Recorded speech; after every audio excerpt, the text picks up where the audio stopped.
Dear student, जय गुरुदेव। श्री गुरु कृपा senior secondary school Raipur की ऑनलाइन क्लास में आपका स्वागत है। आज हम class 10th maths measures of central tendency exercise 17.1 part 1 का अध्ययन करेंगे। पिछली क्लास में हमने एक्सरसाइज 16 को कंप्लीट किया। अब आज हम नए प्रश्नावली शुरू करेंगे। बड़ी सरल प्रश्नावली है। इससे संबंधित प्रश्न, ऐसी प्रश्नावली आपने क्लास 9 में भी पढ़ी है और 8th में पढ़ी है, तो कुछ फॉर्मूले वही काम आएंगे। तो अब ध्यान से समझने का प्रयास करेंगे। Exercise 17 measures of central tendency में एक्सरसाइज 17.1 में सबसे पहले आपके समांतर माध्य है, और समांतर माध्य के बारे में आप छोटी कक्षाओं में पढ़ चुके हैं। आपने समांतर माध्य आपने 9th क्लास में पढ़ा, समांतर माध्य आपने 8th में पढ़ा, और एक समांतर माध्य का दूसरा नाम है औसत, जो आपने और भी छोटी क्लास 5th, 6th, 7th में भी आपने पढ़ा है। और औसत का सूत्र आप जानते हैं।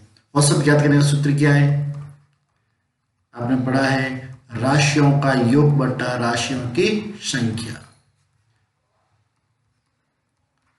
राशियों का योग बटा राशियों की संख्या, या यूं कह दीजिए आप आंकड़ा भी कह सकते हैं, राशियों की संख्या।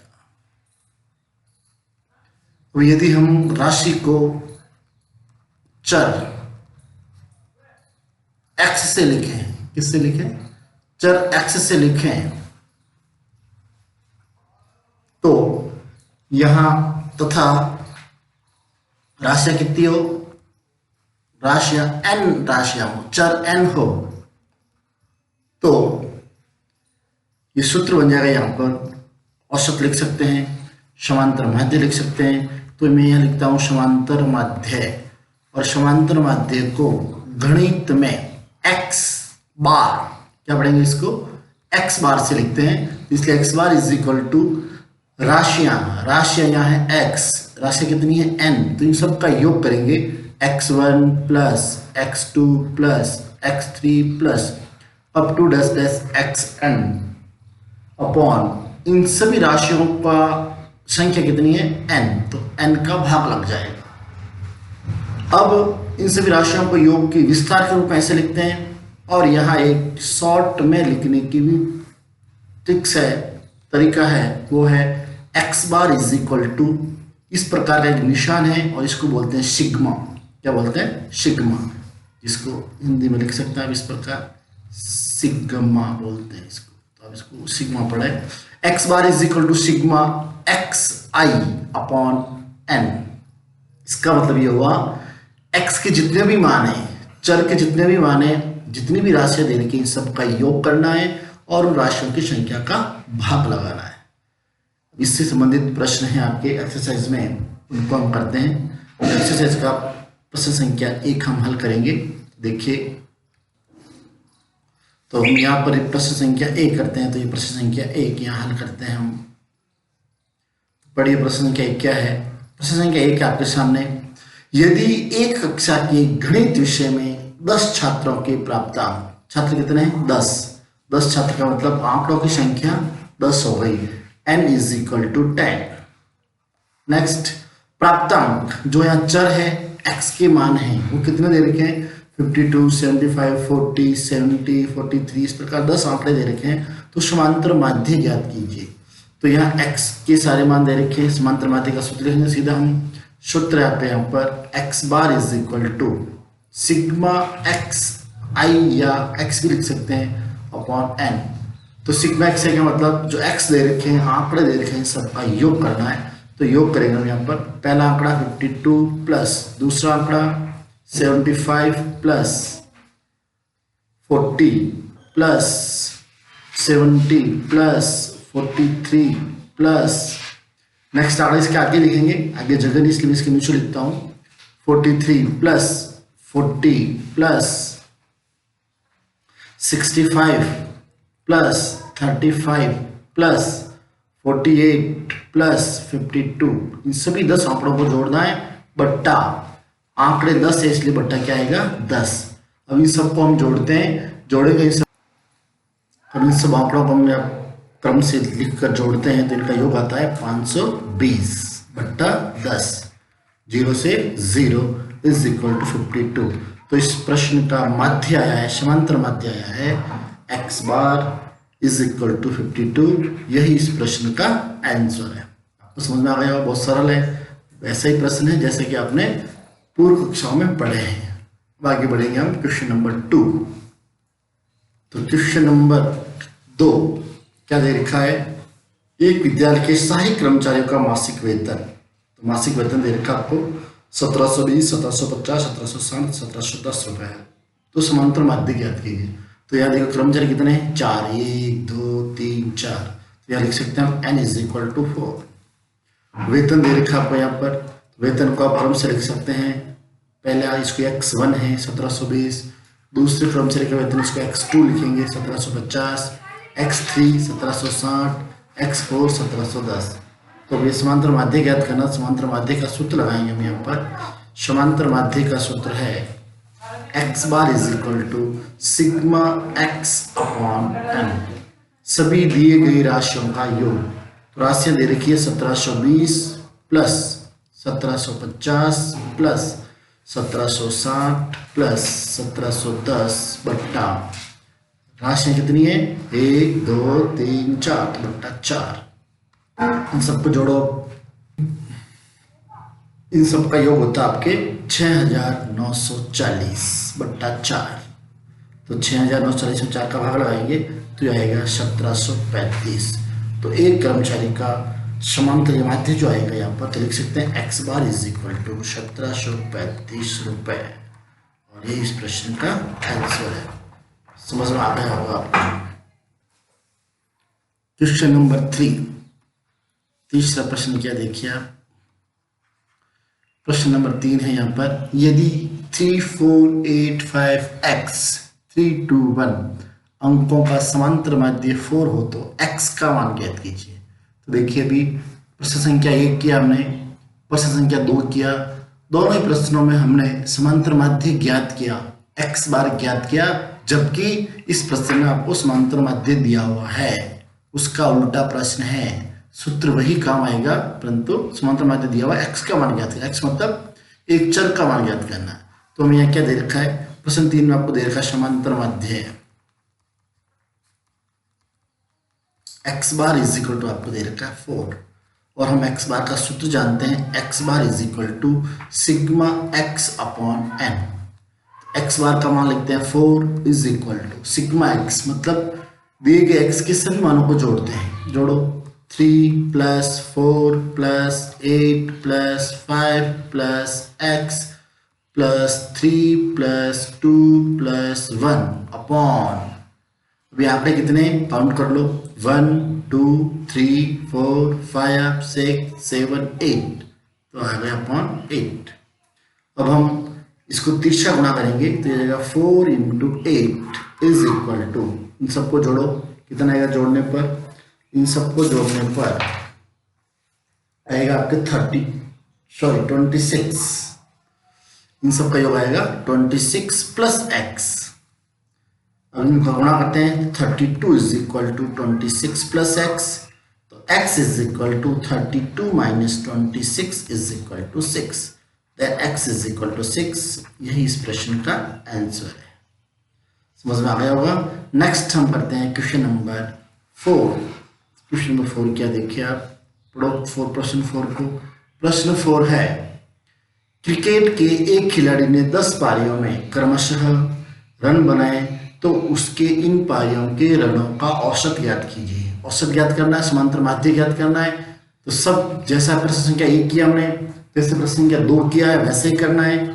तो आप इस प्रश्न को हल आप स्वयं करेंगे। देखो n का मान तो यहाँ 10 और x के मान ही दे रखा, तो इन सबको जोड़कर 10 का भाग लगाना है। जो प्रश्न आपको स्वयं को करना है, करने का प्रयास करना है, सरल प्रश्न है, तो ये आप करेंगे। हम बढ़ेंगे आगे नेक्स्ट प्रश्न में।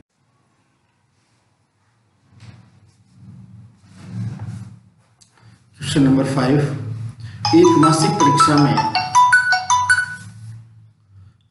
परीक्षा में 10 विद्यार्थियों के द्वारा अंग्रेजी में प्राप्त निम्न अंकों के समांतर माध्य की गणना कीजिए। क्वेश्चन नंबर 5 देखिए, एक मासिक परीक्षा में 10 विद्यार्थियों के द्वारा अंग्रेजी में प्राप्त निम्न अंकों से समांतर माध्य की गणना कीजिए। अनुक्रमांक दे रखा, अनुक्रमांक का मतलब यही है कि इन आंकड़ों की संख्या दे रखी है। अनुक्रमांक कितने हैं? 1 2 3 से 10 तक, तो आंकों की संख्या n का मान है 10। फिर लिखा प्राप्तांक, ये चर दे रखे हैं, x के मान दे रखे हैं। समांतर माध्य ज्ञात करना है, तो ये प्रश्न भी वैसे ही करना है जैसे कि आपने पहला किया, दूसरा किया, सीधा सा प्रश्न है। देखो थोड़ा सा बता देता हूँ आपको, n = 10 है, x बार के लिए इन सबको जोड़ना है, 10 का भाग लगाना है, इन सबको प्राप्तांक को जोड़ना है। किसको जोड़ना है? प्राप्तांक को, अनुक्रमांक नहीं जोड़ना है।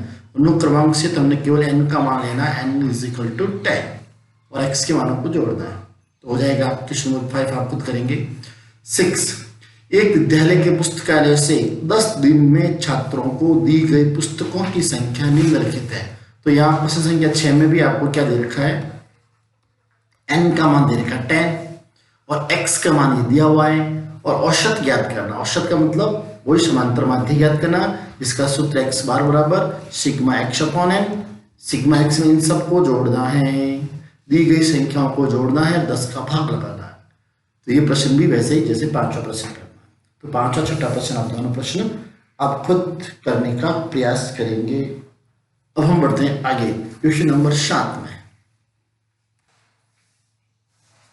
क्वेश्चन नंबर 7 क्या कह रहा है? सातवां प्रश्न, सातवां प्रश्न है आपके सामने। एक कक्षा के वर्ग ए के 25 छात्रों का औसत भार। देखिए यहाँ पर n का मान भी दे रखा है आपको 25 और औसत x बार दे रखा है आपको 51। फिर दे रखा है इसके आगे वर्ग बी के 35 छात्रों का औसत भार 54 किलोग्राम। यह n का मान 35 और x बार का मान 54। इस कक्षा के कुल 60 छात्रों के औसत भार की गणना करो। फिर उसके बाद n का मान 60 दे रखा है और आपको औसत भार ज्ञात करना है, x बार ज्ञात करना। तो प्रश्न थोड़ा इसमें क्या दे रखा है, डायरेक्ट आपको x के मान ही दे रखा है, दो भागों में दे दिए। तो हम यहाँ लिखते हैं वर्ग ए के 25 छात्रों का, जो प्रश्न दिया हुआ लिखना हूं मैं, 25 छात्रों का औसत भार। औसत भार दिया हुआ है, औसत भार से हम यहाँ पर कुल भार ज्ञात करेंगे। औसत भार है 51 kg, 51 kg। तो अब यहाँ लिखेंगे इनका हम कुल भार ज्ञात करेंगे, 25 छात्रों का कुल भार, 25 छात्रों का कुल भार = 25 × 51।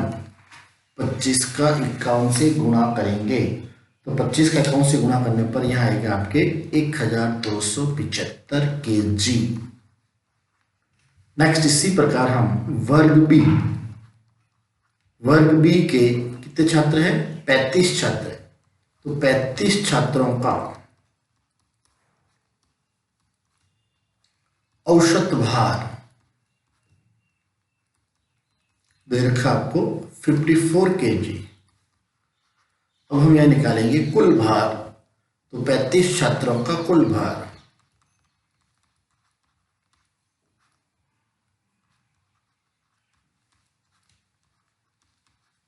बराबर 35 × 54। 35 का 54 से गुणा करेंगे आप, तो गुणा करने पर यह आएगा 1890 kg। तो यहाँ 25 छात्रों का कुल भार है, या 35 छात्रों का कुल भार है। अब हमें इनका ज्ञात करना है औसत भार। क्या ज्ञात करना है? औसत भार। तो यह आएगा औसत भार कितने छात्रों का? 60 छात्रों का। 60 छात्रों का, 60 छात्र कहाँ से हुए? ये 25 और ये 35 दोनों जुड़ के हुए 60। तो 60 छात्रों का औसत भार, जिसको हम लिखेंगे x बार = पहले थे 25 छात्रों का कुल भार जो है 1275 प्लस बाद के 35 छात्रों का कुल भार 1890 बट्टा 60 कुल छात्र = इन दोनों को 1275 और दोनों को जोड़ेंगे तो यह आएगा आपके 3165 बट्टा 60। और 3165 हम 60 का भाग लगाएंगे तो यह आएगा 52.75 kg। तो इस प्रकार 60 छात्रों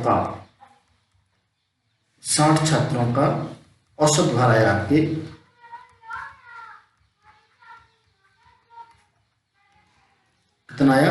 52.75 kg और ये इस प्रश्न का आंसर है। आपको समझ में आया होगा। नेक्स्ट हम करें क्वेश्चन नंबर 8।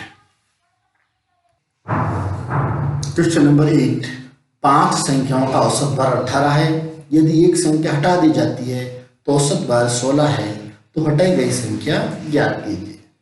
तो प्रश्न देखो सातवें से मिलता जुलता है, थोड़ा सा डिफरेंस है। शुरू करते हैं, क्या है। सबसे पहले आपको देख रहे हैं 5 छात्रों, कितने छात्रों का, 5 छात्रों का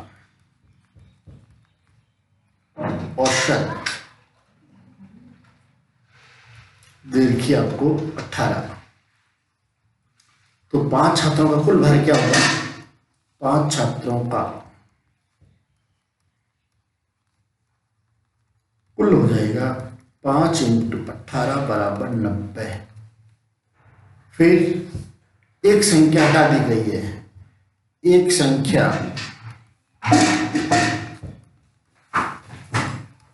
हटाने पर शेष संख्या हो गई आपके पास, शेष संख्या 4। तब 4 संख्याओं का औसत, 4 छात्रों का औसत, 4 छात्रों का औसत क्या है, 4 छात्रों का औसत पीछे देखा है 16। तब 4 छात्रों का कुल हो जाएगा, 4 छात्रों का कुल योग आएगा इसमें 4 × 16 = 64। और पहले 5 थे, फिर 4 हो गई, तो एक संख्या हटा गई, तो हटाई गई संख्या इन दोनों को घटाने पर आएगा। तो हटाई गई संख्या, ये लिखा है प्रश्न में, हटाई गई संख्या बराबर 5 छात्रों का कुल माइनस 4 छात्रों का कुल।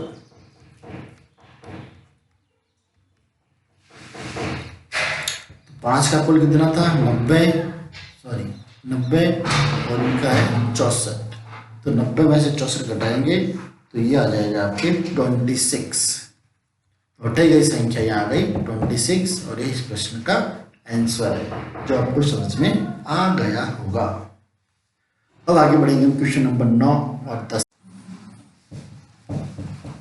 तो अभी हमने क्वेश्चन नंबर 8 कंप्लीट किया। अब क्वेश्चन नंबर 9 और 10। तो देखिए अब 10वां प्रश्न जो है प्रश्न 8 की तरह ही है। 8वां प्रश्न क्या था, 8वां प्रश्न था वहां पर कि 5 संख्याओं का औसत दिया हुआ था और एक संख्या हटा दी गई, 4 संख्या का औसत दिया हुआ था, तो हटाई गई संख्या ज्ञात करनी थी। ठीक इसी प्रकार यहाँ 10वें प्रश्न में यही है, वहां 5 संख्या थी और यहाँ 5 कर्मचारी है और कुछ फर्क नहीं है। तो वहां पर भी हमने क्या किया था, 5 को औसत से गुणा किया था।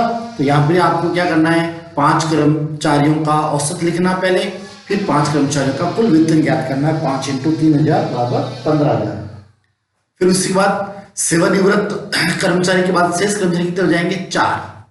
तो 4 कर्मचारियों का औसत मासिक 3,200 और 4 कर्मचारियों का कुल हो जाएगा वेतन 4 × 3,200। फिर सेवानिवृत्त कर्मचारी का ज्ञात करना है, तो सेवानिवृत्त कर्मचारी का वेतन बराबर 5 कर्मचारियों का कुल वेतन माइनस 4 कर्मचारियों का कुल वेतन, घटा देंगे तो सेवानिवृत्त कर्मचारी का वेतन आ जाएगा। तो ठीक इसी प्रकार है जैसा कि आपने 8वां किया, तो 10वां प्रश्न आपको खुद को करना है। अब हम करेंगे क्वेश्चन नंबर 9। तो क्वेश्चन नंबर 9 क्या कहता है, देखिए आप क्वेश्चन नंबर 9 है आपके 13 संख्याओं का माध्य 24 है। 13 संख्याओं का माध्य देखा 24। यदि प्रत्येक संख्या में 3 जोड़ दिया जाए तो नए माध्य में क्या परिवर्तन आएगा। तो देखिए आप यहां पर x के कितने मान है, 13 मान है, सभी मानों में 3 3 जोड़ेंगे तो माध्य में भी 3 जोड़ दिया जाता है। यहाँ लिख देंगे हम सीधा, इसको कुछ हल करने की जरूरत नहीं है, सीधा लिखेंगे हम। यहाँ क्या लिखेंगे, 13 संख्याओं का माध्य 24 है। अब यदि सभी संख्याओं में समान